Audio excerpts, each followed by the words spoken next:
Nak minta amalan untuk kaya. Kaya duit nak bayar hutang. Tak payah amalan kerja awal. Itulah amalan yang paling kerja akan dapat pitih.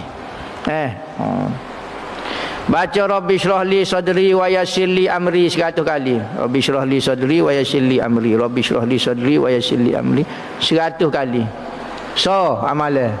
Kedua baca inna a'taina kal kausar fasalli li rabbika wanhar inna syani'aka huwal abtar 1000 kali. Sebut sebelum kita beramal, sebut kita nak berapa juta. Hamba nak sejuta. Inna a'taina kal kausar. Ingat dulu, niat dulu kata nak boleh sejuta.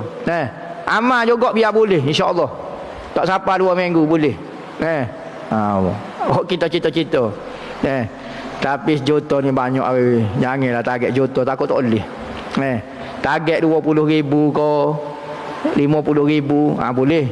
Kalau juta ni tak tahu, takut pun entah kamak lagi boleh juta. Tapi kalau 20,000, 50,000 rasa boleh lagi.